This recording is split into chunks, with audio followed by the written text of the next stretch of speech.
এইଭଳି ଭାବରେ ଦାନେଦାର ରହିବ, ଝୁରା ଝୁରା ବି ରହିବ। ବେଶୀ ଘିଅ ବି ହେବନି କି ବେଶୀ ଚିପଚିପା ହେବନି କି ବେଶୀ ମେଞ୍ଚା ମେଞ୍ଚା ହେବନି। ତ ପରଫେକ୍ଟ ଭାଗ ମାପ ସହିତ ଆପଣମାନଙ୍କ ସହିତ ସେୟାର କରିବି ଡବଲ୍ ହାଲୁଆ। ଏଇ ଡବଲ୍ ହାଲୁଆ ଖାଇବା ପାଇଁ ବହୁତ ହି ଟେଷ୍ଟି। ଆପଣ ନବରାତ୍ରିରେ ପ୍ରସାଦ ଭାବରେ ବି ଭୋଗ ଲଗାଇ ପାରିବେ। ସେଥିପାଇଁ ମୁଁ ଏଇଠି ଗୋଟେ ଛୋଟ ଗିନା ସେଟ୍ କରିଛି। ଆପଣ ଗିନା ବଦଳରେ କପ୍ କିମ୍ବା ଗ୍ଲାସ୍ ସେଟ୍ କରିପାରିବେ। ତ ମୁଁ ଏଇଠି ଗୋଟେ ଗିନା ସୁଜି ନେଇଛି, ପତଳା ବାଲା ସୁଜି ନେଇଛି। ଆପଣ ଚାହିଁଲେ ମୋଟା ଦାନା ବାଲା ମଧ୍ୟ ସୁଜି ନେଇପାରିବେ। ତ ଏଇଭଳି ଭାବରେ ଦେଖନ୍ତୁ ଦାନେଦାର ସୁଜି ଆପଣ ଡବଲ୍ ହାଲୁଆ ବନାଇ ସାରିଲା ପରେ ସେମିତି ହିଁ ଦାନେଦାର ରହିବ, ଜମା ବି ଖୋଲିବନି କି ଘାଣ୍ଟିବନି। ତ ଏଇ ଟ୍ରିକ୍ରେ ଆପଣ ବନେଇବେ, ଦେଖିବେ ବହୁତ ହି ବଢ଼ିଆ ବନିବ। ତ ଏଇ ପତଳା ବାଲା ସୁଜି ମୁଁ ଏଠି ଗୋଟେ ଗିନା ନେଇଛି। ଏଇଠି ମୁଁ ଗୋଟେ ପ୍ୟାନ୍ରେ ସେଥିରେ ଆଡ଼୍ କରିଛି। ଏବେ ସୁଜିକୁ ଆମେ ସେଥିରେ ଆଡ଼୍ କରିକି ଆମେ ଭାଜିବା ଭଲସେ, ମିନିମମ୍ 4 ରୁ 5 ମିନିଟ୍ ପର୍ଯ୍ୟନ୍ତ ତାକୁ ହାଲକା ଭାଜିଦେବା। ଗ୍ୟାସ୍ର ଫ୍ଲେମ୍କୁ ଲୋ ମିଡ଼ିୟମ୍ରେ ରଖିକି ଭାଜିବେ, କାହିଁକିନା ସୁଜିଟା ପୋଡ଼ିବାର ବି ଚାନ୍ସ ଥାଏ। ତ ସେଥିପାଇଁ ଏଥିରେ ଧ୍ୟାନ ରଖିବେ ଆପଣ ଟିକେ ମୋଟା ବାଲା ପ୍ୟାନ୍ ନେବେ, ଯେମିତିକି ବେସ୍ଟା ମୋଟା ଥିବ ତ ସୁଜି ଜମା ପଡ଼ିବନି। এইভাবে ভাবে সুজিকে ভাজিকি আমি 5 ରୁ 6 মিনিট ভাজিদেবা, যেমিতিকি তার গোটে বাস্না বি আসব। কিন্তু ধ্যান রাখবে সুজির কলর জমা চেঞ্জ হওয়া দেবেনি। তো সুজি যেমিতিকি ব্রাউন কলর হয়ে আসে ভাজিলা পরে, সেমিতি জমা বি করবেনি।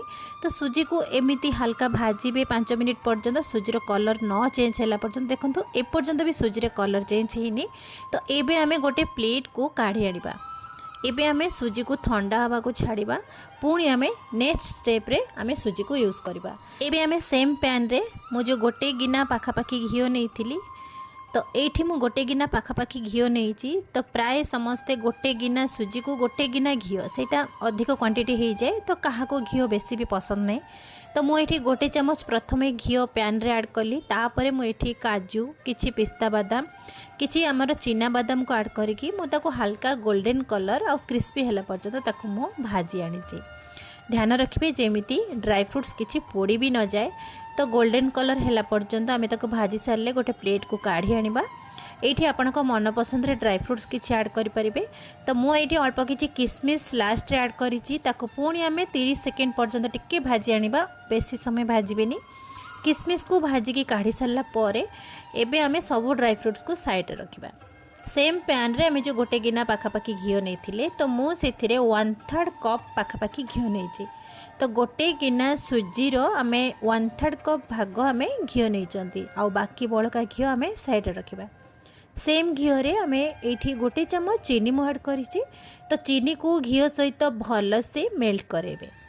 तो घिओ भल से आ चीनी मेल्ट हो सारा परे एठी आमे जो भाजिकी रखिथिले सुजी को पुणी आमे एथिरे ऐड करबा। एबे सुजी आ घिओ सहित भल से मिक्स करदेबा, ताको पुणी आमे 5 ରୁ 6 मिनिट पर्यंत ताको भाजिबा। तो एटा आमे 2 थर आमे सुजी को भाजिले, प्रथमे आमे बिना घिओ रे भाजिले, तो ताको आमे गोल्डन कलर हैला पर्यंत भी देई नथिले।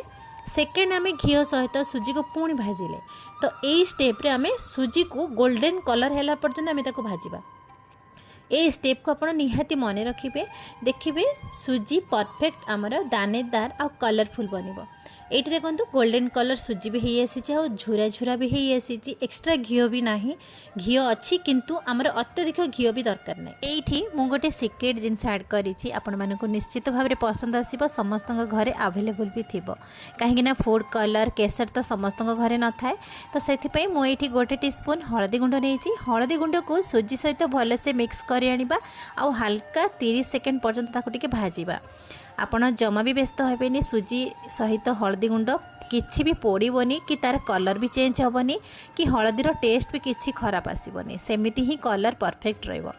एठी आमे सुजी सहित मुझे टेस्ट अनुसार गोटे गिना पाखापाखी चीनी, तो आपणक मन पसंद रे जदि अत्यधिक चीनी खाउचंती ताहले ऐड करि परिबे। चीनी ए स्टेज रे ऐड करिवार कारण कहिना सुजी दानेदार रहिबो, जमा चिपचिपा हेबनी कि मेंचा मेंचा हेबनी, आ मिठा भी परफेक्ट आसीबो। चीनी को सुजी सहित एमती भल से मिक्स करके टिके हल्का एमती मिक्स करि आनिबे। एठी मु नेइछि 3 गिना पानी, गोटे गिना सुजी नेइछि आमे 3 गुणा पानी एठी ऐड करिछि। तो 3 गुणा पानी ऐड कर सारा पर देखंतु हळदीर कलर जम्मा भी चेंज हेइनी। जी कहबो आपण केसर ऐड करिसंती किंबा फूड कलर ऐड करिसंती। तो एबे आमे सब जिंस को भल से एमती मिसई नबा, एमती कंटिन्यू मिसौथे जमा स्पैचुला को बंद करेंगे कहीं सुजी मझिरे टिके गेटालिया हो से आप स्पैचुला एमती कंटिन्यू चलाउे जमीती कि धीरे धीरे सुजीर क्वांटिटी धीरे धीरे बहलिया न हो आसी यही भाव में धीरे धीरे एमती चलातु आउ यही ट्रिक को फॉलो करंतु देखंतु केते सुंदर भाव में बनिबो। तो सुजी को आमे 2 थर भाजी थिले आउ एठी फूड कलर जगह आमे हळदी गुंड एठी ऐड करिसेंती आउ घियो भी आमे अधिक भी देनांती। तो एठी मु गोटे चम्मच गुजराती पाउडर ऐड करिछि। तो आपण चाहिए एसेंस मध्य ऐड कर परिबे किंतु एई जिंस रे गुजराती पाउडर तार टेस्ट बहुत ही बढ़िया आसे। तो एबे आमे सब जिनस को मिसेइबा देखंतु एठी सुजी बहळिया ही आसुची। तो एठी आमे ड्राई फ्रूट्स जो भाजी थिले आमे अधा सेथिरे ऐड करबा आउ बाकी अधा को रखिबा गार्निशिंग पई। एबे आमे सुजी सहित पुणी मिसेइबा एमती कंटिन्यू चलाउथिबे काना एबे हमर सुजी एमती मेंचा मेंचा अछि। तो आमको एई सुजी दरकार नाही आमको झुरा झुरा हलवा दरकार। तो एबे आमे पुणी एमती मिसेइबा जेमिति कि सुजी सुखिला न हे आसीची आ झुरा झुरा न हे आसीची। तो एमती ही देखो सुजीर दानेदार केमती टेक्सचर भी जना पड़ जाऊँगी। तो सुजी सेमिति ही गोटा गोटा अच्छी जमा भी खोली ना कि मेंचा मेंचा भी हैनी सुजी दाना सेमिति ही गोटा गोटा जना पड़ुची। तो ये हालुआ टिके फिका लगे से आपण मिठा को बालांस करने आप ये गोटे चुटकी पाखापाखी लुण ये ऐड करेंगे ऑप्शनल अच्छे आप चाहिए ऐड करेंगे ना स्किप करेंगे। ये देखो हालुआ धीरे धीरे सुखिला हो आसी आउ पैन रो एमती अलग भी हो आसलानी आ एमती झुरा झुरा भी हो आसूची। आपण एमती देखिकी जानीपारुथिबे सुजीर दाना दाना भी पूरा क्लीयर जना पड़ुचे। तो ये आमे किछि भी जिनस ऐड करना देखंतु एमती केते सुंदर भाव में सुजीर दाना भी आपन को पूरा क्लीयर जना पड़िबो आ ये सुखिला हो आसला पूरा झुरा झुरा हो जिवो। तो ये ऑप्शनल अच्छी मु 2 चम्मच ये एक्स्ट्रा घी ऐड करिछि टिके शाइनिंग पई आउ टिके टेस्ट पई। तो टोटाल आमे से 1/3 पाखापाखी आमे घी नहीं जाती गोटे गिना सुजी रे आमे 1/3 पाखापाखी घी आउ गोटे गिना पाखापाखी चीनी। जदि आपन को मीठा कम लगुथबो तो आपण ए स्टेज रे मध्य आपण आउ किछि चीनी ऐड करिकि मिक्स करि परिबे। तो एबे देखंतु हमर डबल हलवा परफेक्ट बनिकी रेडी। एबे गैस रो फ्लेम को बंद करबा एबे ताको आमे हल्का ठंडा हवा को छाड़िबा। जेते हलवा ठंडा ही आसीबो आपणकर हलवा सेते झुरा झुरा ही आसीबो। ए हलवार ना होची डबल हलवा जोथि पे कि तार टेक्सचर भी एमिति आसीबो आ खाइबा को बहुत ही टेस्टी। आगो को बहुत सारा पर्व पर्वाणी आसुची। एबे तो हमर नवरात्रि चलीची मां को पाखरे तो सुजीर हलवा स्पेशल भोग लागे। तो आपण ए ट्रिक रे थरे बने के भोग लगांतु समस्त को खुआंतु देखिबे समस्त को पसंद आसीबो। प्राय कई चीनी सिरा बने सारा परे सेथिरे फूड कलर ऐड करके तो से चीनी सिरा को सुजी रे मिसेकी भी बनाती। कहीं सुजी को भाजिकी क्षीर गरम क्षीर सहित भिजेकी रखती।